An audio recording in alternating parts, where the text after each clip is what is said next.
Saikrishna lockup death కేసులో కీలక పరిణామం ఇదే. డీజీపీ సిపి ఏసీపీపై ప్రైవేట్ పిటిషన్ దాఖలైంది. లాకప్ డెత్ కేసులో నిందితులుగా చేర్చాలని పిటిషన్ దాఖలైంది. విజయవాడ కోర్టులో ఎంపీ గురుమూర్తి పిటిషన్ వేశారు. గురుమూర్తి తరపున పొన్నవోలు వాదించనున్నారు.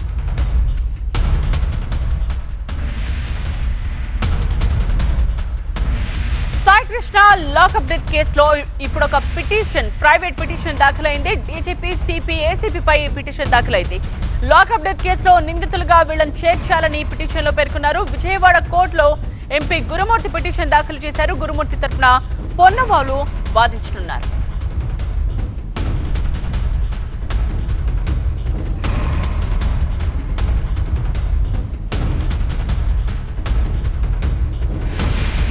సాయికృష్ణ లాకప్ డెత్ కేసులో కీలక పరిణామాన్ని మనం చూస్తూ ఉన్నాం. లాకప్ డెత్ కేసులో నిందితులుగా డీజీపీ సిపి ఏసీపీని చేర్చాలి అంటూ ఒక ప్రైవేట్ పిటిషన్ దాఖలైంది.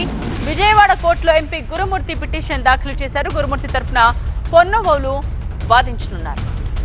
ప్రస్తుతం పొన్నవోలు మాట్లాడుతూ ఉన్నారు. లైవ్ చూద్దాం. 29వ తేదీ జూన్ నాగరాజు రిపోర్ట్లో 6వ తేదీ పట్టుకొచ్చాను మీరే చెప్పారు కదా. మీకు తెలుసు కదా, వాళ్ళ అమ్మ వాళ్ళ మదర్ మీకు 28 మే మీకు మెయిల్స్ ఇచ్చింది కదా.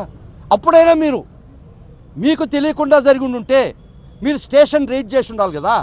నాగరాజు మీద ఆ రోజే కేసు రిజిస్టర్ చేసి ఉండాల్సింది కదా. నాగరాజుకు టైం ఇచ్చి నాగరాజు అన్ని పనులు పూర్తిగా సక్కపెట్టుకునేదానికి మీరు సహకరించారు కాబట్టి కాన్స్పిరసీలో ముద్దాయిలు. మీరు అబెట్మెంట్ బై ఇల్లీగల్ ఒమిషన్ దాని ప్రకారం మీరు ముద్దాయిలు కాబట్టి ఈ హత్య కేసులో co conspirators Harish Kumar Gupta, Rajasekhar Babu and ACP Manasa ఈ విధంగా సిట్ వేశారు కదా అని అడిగారు కోర్టులో. ఆ సిట్టు మీకు అందరికీ తెలుసు. రుబాబుద్దీన్ షేక్ కేసు అని ఒక పోలీసు వాడు, జ్యూరీ, జడ్జి, ఎగ్జిక్యూషనర్ వాళ్ళేనా? వాళ్ళే తప్పు చేసి వాళ్ళే ఇన్వెస్టిగేట్ చేసి వాళ్ళే న్యాయ నిర్ణేతలేనా? కాదు కదా.